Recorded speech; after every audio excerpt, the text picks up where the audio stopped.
এই গল্পটি কাল্পনিক গল্প, বাস্তবের সাথে কোনো মিল নেই। কলকাতায় তখন প্রচুর গরম। ভর দুপুরবেলায় রাস্তাতে লোকজন খুব কম থাকে। এত গরমে কলেজ ছুটিও পড়ে গেছে, আর এই ছুটি কাটাতে সবাই বাড়িও চলে যাচ্ছে। এদের নাম হচ্ছে রনি ও চিকু। রনি ও চিকু কলকাতাতেই পড়াশোনা করে। রনি ঠিক করলো যে চিকুকে নিয়ে তার মামা বাড়ি যাবে। চিকু, তুই তো আমার মামা বাড়ি কোনোদিন যাসনি, দেখবি তোর খুব ভালো লাগবে। আরে তোর মামা বাড়ি মানেই তো আমার মামা বাড়ি, নিশ্চয়ই খুব ভালো লাগবে। কিন্তু তোর মামা বাড়িতে গিয়ে লেকে খুব করে মাছ ধরবো। তুই তো লেকের নিয়ে অনেক গল্প করেছিলি। হ্যাঁ রে বাবা, হ্যাঁ, মাছ ধরার নেশাতেই তো আমি বেশি বেশি মামা বাড়ি যাই। চল, এরপরে আর বকবক করিস না, ঘুমিয়ে পড়। কাল সকাল সকাল তো আমাদেরকে বেরোতে হবে। হ্যাঁ হ্যাঁ, ঠিকই বলেছিস, চল ঘুমিয়ে পড়ি। এই বলে রনি ও চিকু ঘুমিয়ে পড়ে। পরের দিন সকাল সকাল অটোতে করে মামাবাড়ি যাওয়ার উদ্দেশ্যে রওনা দেয় দুই বন্ধু, এবং তারা ব্যাগ নিয়ে হাঁটতে হাঁটতে চলে যায় মামা বাড়িতে। মামা, মামিমা, তোমরা কেমন আছো সবাই? হ্যাঁ রে বাবা, ভালো আছি। তোরা কেমন আছিস বল? আর তোদের পড়াশোনা কেমন চলছে? তুমি থামো তো। বাছা দুটো কত রোদ গরমে এসেছে, তাদের দাঁড় করিয়ে রেখেই এত প্রশ্ন করছো। আয় বাবা, তোরা ভিতরে আয়, ভিতরে এসে বস। আমি তোদের জন্য শরবত করে আনছি। এই বলে রনির মামি শরবত করতে চলে যায়, এবং রনি ও চিকু দুয়ারে বসে পড়ে। এবং এদিকে রনির মামি শরবত করতে ভিতরে আসে এবং শরবত করে নিয়ে গিয়ে চিকু আর রনিকে শরবতটা দেয়। নে বাবা, তোরা দুজনেই একটু শরবত খেয়ে নে তো। অনেক রোদে গরমে এসেছিস, খেয়ে নে, তাহলে দেখবি শরীরে একটু আরাম হবে। এই বলে চিকু আর রনিকে শরবতটা দিয়ে দেয়, এবং চিকু ও রনি শরবতটা খেতে থাকে।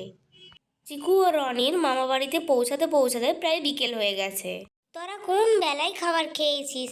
এখন তো আবার রাত্রিও হয়ে গেছে, এখন খেয়ে নে তোরা। আচ্ছা মামি, তুমি খাবে না? তুমিও তো আমাদের সাথেই খাবার নিয়ে বসে পড়তে পারো। না রে বাবা, আমি পরে খাবো, তোরা আগে খেয়ে নে তো দেখি। এরপর রনি, চিকু এবং রনির মামা তিনজনেই তারা খেতে শুরু করে। চল চিকু, এরপরে শুয়ে পড়, খাবার তো খাওয়া হয়ে গেল। আবার কাল ভোর ভোর উঠতে হবে, ভোরের বেলায় লেকে প্রচুর মাছ পাওয়া যায়। এই বলে তারা জলদি জলদি ঘুমিয়ে পড়ে, এবং ভোর ভোর মাছ ধরার নেশাতে চিকু ঘুম থেকে ওঠে রনিকে ডাক দেয়। রনি, ওই রনি, তাড়াতাড়ি ওঠ, মাছ ধরতে যাবি যে।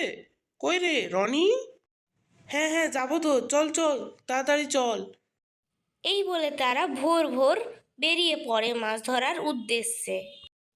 তখন অনেক ভোর, প্রায় মধ্যরাত্রি বলতে পারো তোমরা। আকাশে অনেক তারা এবং চাঁদা মামাও রয়েছে। পুরো গ্রাম তখন শুনশান।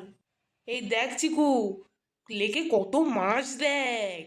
কয়েকটা বড় বড় মাছ পেলেই দুপুরের খাবারটা জমে যাবে একদম। আরে আরে রনি, ওই দেখ, জলের মধ্যে সরু সরু পা ফেলে কি যেন একটা হাঁটছে, আর সব মাছগুলোকে খেয়ে নিচ্ছে রে। এই রনি, ওই দেখ, ওর চোখ থেকে কেমন আগুন বেরোচ্ছে দেখ। সত্যি রে চিকু, ওটা কি ভয়ঙ্কর দেখতে, আর আমাদের দিকেই তো এগিয়ে আসছে রে। কিন্তু রাতের অন্ধকারে ওটা কি তারা বুঝতে পারে না। এই বলে তারা দৌড়ে পালায়। ছুট ছুট রনি ছুট, এই বুঝি ঘাড় মটকে দিল। তারা ওখান থেকে দৌড়ে বাড়ি চলে আসে।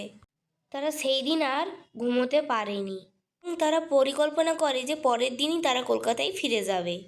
কিন্তু তারা এখনও বুঝতে পারে না যে ওই জিনিসটা কি ছিল।